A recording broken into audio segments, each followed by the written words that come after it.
Des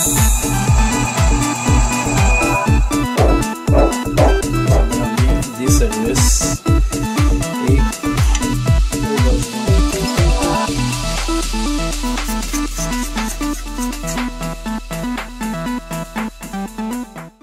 bonjour et bienvenue à l'atelier.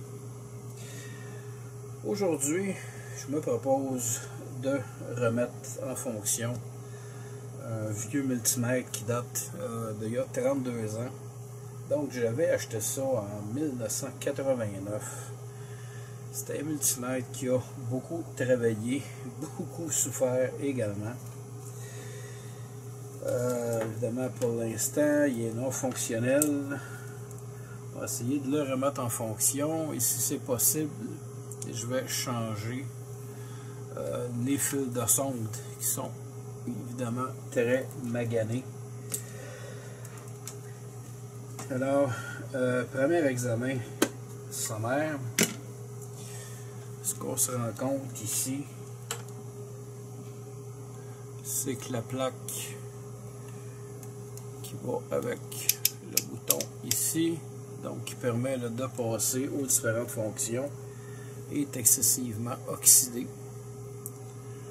Alors, je vais commencer par enlever la plaque, la nettoyer les contacts et ensuite on va vérifier si ça fonctionne et si ça fonctionne je vais tout simplement remplacer les fils de sonde qui sont en bas. On peut voir ici que originalement c'était des sondes qui étaient enfichées dans l'appareil,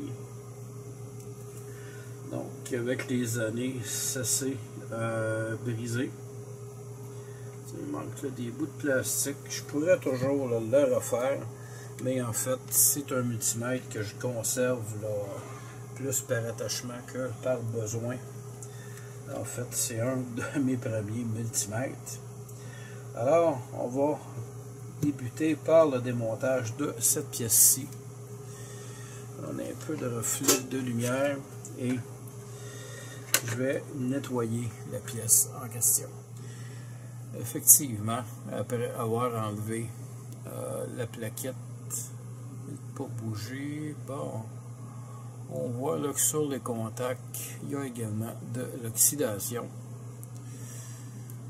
On en a un peu plus de ce côté ici.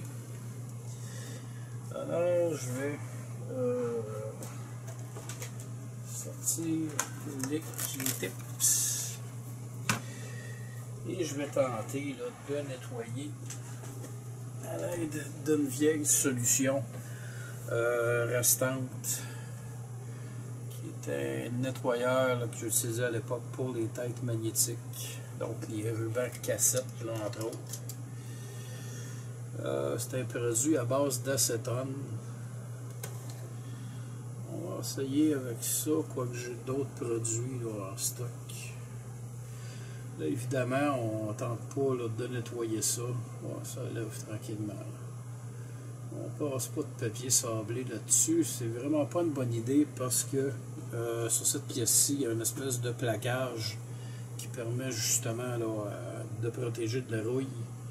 Donc, si on y va avec un papier sablé, évidemment, le plaquage va lever et à ce moment-là, ça va rouiller très rapidement. Alors, j'ai l'impression que ça va être un petit peu long. Je vais peut-être essayer un autre produit.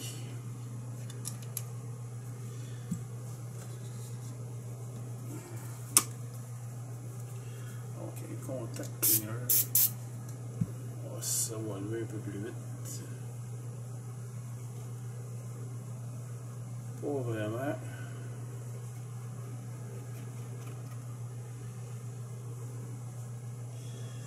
On va passer à une autre solution. Alors, je vais utiliser ici un truc comme celui-ci. En fait, c'est un espèce de tampon à récurer. Plus d'un genre de plastique tressé. Et immédiatement, on a Cette section, ça nettoie très bien.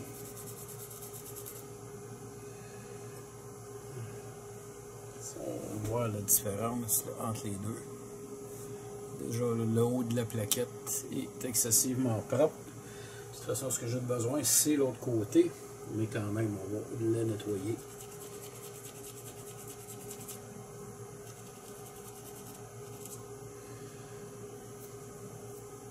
Alors, ça a fait superbe de bel job.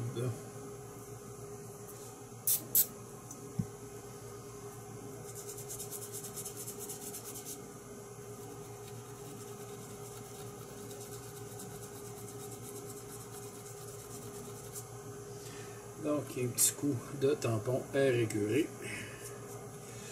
Et ce qui est important pour moi ici, c'est les trois espèces de boules qu'on voit, parce que c'est vraiment là, ces boules-là qui vont tourner avec le roulement là, de la pièce de l'autre côté et qui vont venir faire contact là, sur les différents composants de l'appareil. Alors, je vais renettoyer ça avec un peu d'alcool, parce que là-dedans, ce produit-là, je pense qu'il y a un peu d'acétone aussi. Donc, juste question de ne pas répandre ça sur mon circuit électronique. On va passer un coup d'alcool. Alors, la plaquette est nettoyée. Et je vais réinstaller la plaquette à sa place. Il faut que ça rentre droit.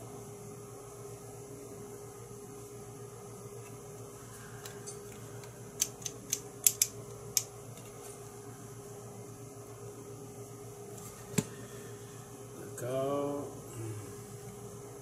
Est-ce que c'est pas au fond?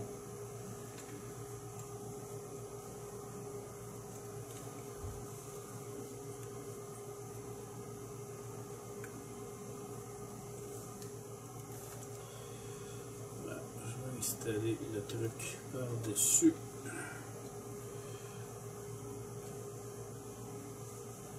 Et la vis que j'ai défait tantôt.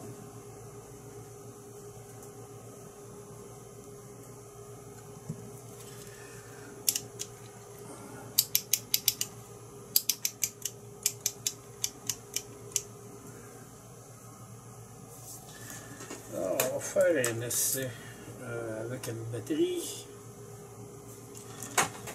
Question, on va remonter un peu la plaquette ici. Cette plaquette-là. Juste passer un petit coup d'alcool là-dessus. Si jamais il y avait un peu d'oxydation, on va l'enlever.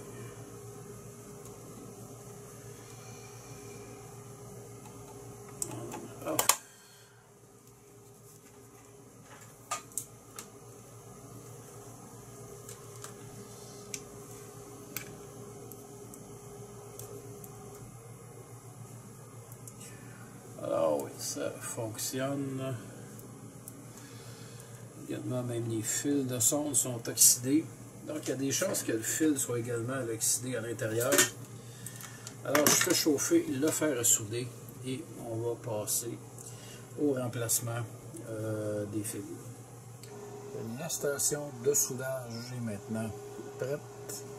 Alors on va commencer par dessouder nos deux fils. J'ai un premier fil de soudé, je m'apprête maintenant à souder le deuxième et j'utilise un mix de 63-37. Alors, on va souder le deuxième fil.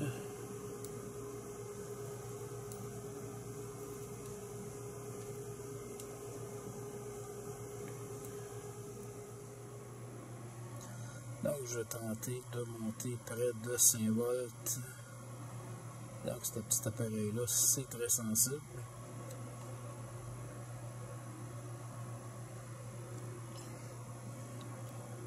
Et notre multimètre affiche bel et bien 5 volts. On va maintenant tenter le 10 volts.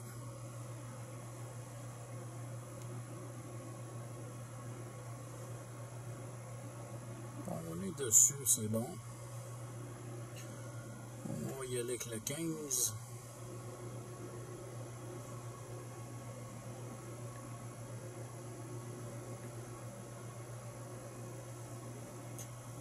Donc 15.2, on peut présumer qu'on est sur le 15. Donc l'affichage, on peut peut-être grandir si on doit voir ce qui est écrit au multimètre. Passe à 20. Est-ce qu'on va se rapprocher du 20? 20 juste. Bon, rendu à 20. On affiche un petit peu moins. Ça lui montre l'ampérage un peu fantastique. Donc on peut en conclure que notre appareil est de nouveau fonctionnel.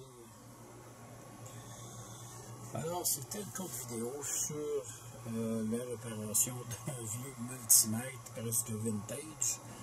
Alors, j'espère que vous avez aimé cette vidéo. Je vous dis merci et à la prochaine.